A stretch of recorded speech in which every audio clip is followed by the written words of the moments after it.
This polygamist cult group had some very radical and bizarre beliefs that included things like alternative healing practices, as well as apparently drinking their own urine.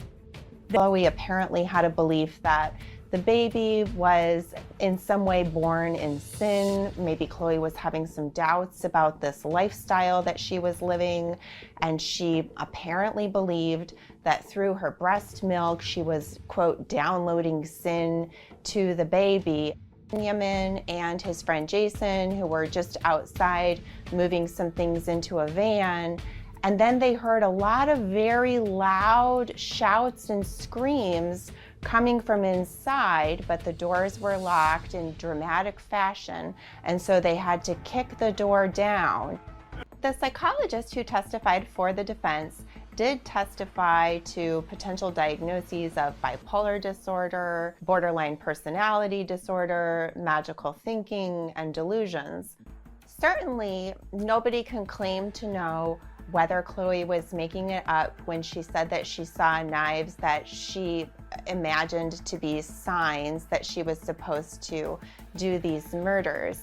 But even if it were true, it would not meet the legal standard for delusional compulsion or compulsion delusion. There's no evidence to suggest, in my view, that Chloe didn't understand right from wrong. In fact, the opposite. There's plenty of evidence to suggest that Chloe had every opportunity to leave the relationship. At the time of her arrest, in her purse, Chloe had $1,000. She had a cell phone. She also had a bank account in her name with $65,000 in it.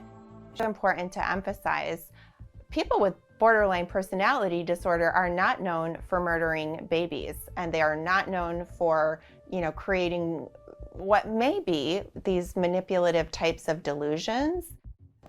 So the example the prosecutor gave, for example, is if Chloe had believed that her baby was a demon that was going to jump up and murder Chloe, then it may have, if the delusion were true, justified Chloe taking action against the baby.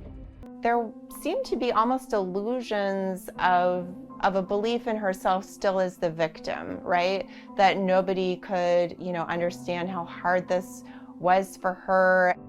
So her husband, Benjamin, the father of the child, his victim impact statement certainly was compelling. He was very accusatory, and he was very clear that he didn't necessarily think that she was going to be able to change.